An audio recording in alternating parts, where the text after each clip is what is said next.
Hello, everyone. To this point, as I stand in front of you, my hands are probably shaking and I can tell you. But I really don't know why I'm here. To be honest, I am lost. Don't know why I'm here. Yes, probably maybe it's a stupid question. Yes, I filled in the form and president when he said you have to do it. But, however, I believe that after the striking speech of National President Stanley opening, he said there's over 20 countries that are participating in this competition.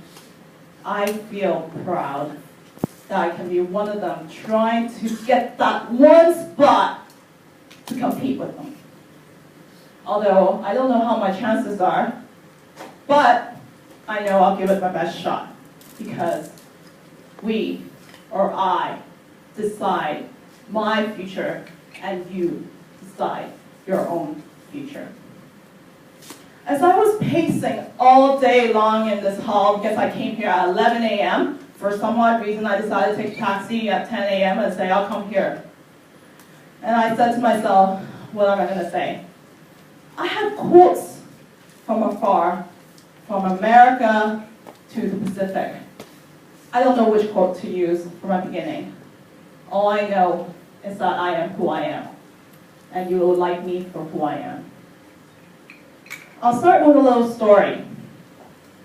15 years ago. Do any of you guys remember 15 years ago what you were doing? Perhaps no. But for me, it was a life-changing moment because my father died.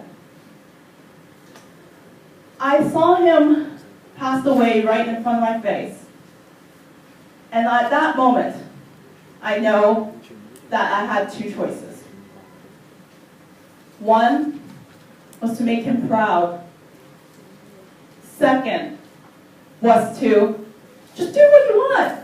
Go be a wild girl, go party. You live in Canada, and you can do whatever you like.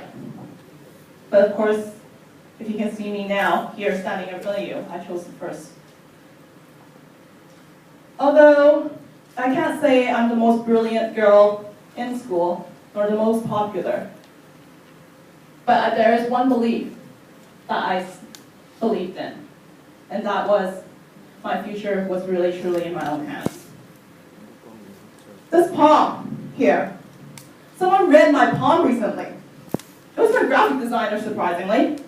She said she had this special talent that can read palms. So she told me what my future holds. She said, I have a long career line. Yikes, I'll be working until I'm dead. Okay, and second, she said, you have a fame line. Mr. Patrick Dunn is to be hiring. She said I would be famous. Do you think you can get me a slot in there? Okay. So she said I would be famous. And thirdly, something interesting she told me is that I would change my career when I was 50. Let's see, what will I be doing? Well, there is one thing I do want to do. I hope I will still be with JCI when I'm 50.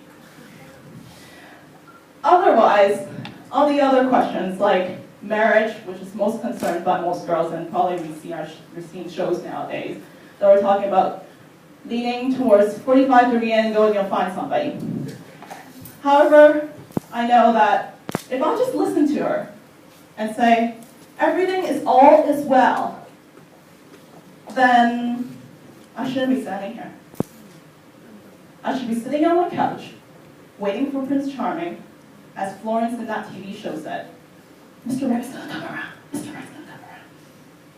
But no, sorry, it doesn't happen that way. You have to take action. Even if you take action, you have to take action in a passionate way. What I mean, do what you really want. Okay, fine, that's a cliche. No. Do what you're most passionate about. Do what feels right to you.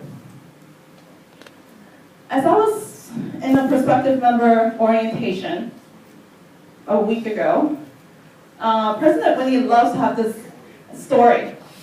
She said, when you're at JCI is somehow like a supermarket. You walk into the supermarket, and you may be thinking, do I want to buy anything? What do I want to buy? President Yeung says she wants to buy that cereal that is at the very top of the cabinet. Something unreachable for a 5'4" girl. And there are prospective members sitting there and like, I want to buy chocolate. I wonder if they're thinking Forrest Gump because life is like a box of chocolate. And probably that's true. Because life is full of tastes. Life is full of challenges. We never know what is going to come. Even if she read my palm, I know I need to take it in my own hands to make it come true. For me, I love this verse from a famous American poet. And he said, 2 roads diverge into a wood. I chose the path that is less traveled by. I want to ask you, did poet Robert Frost tell you exactly that you should take that road? Possibly he suggested that. However, please take note of the last line. It did not tell you exactly whether that less traveled road was actually great or not. So today, I'd like to end the story saying, believe in yourself. Take the road, whichever you choose, most traveled or less traveled. I know everyone will have a brilliant future ahead of them. Thank you.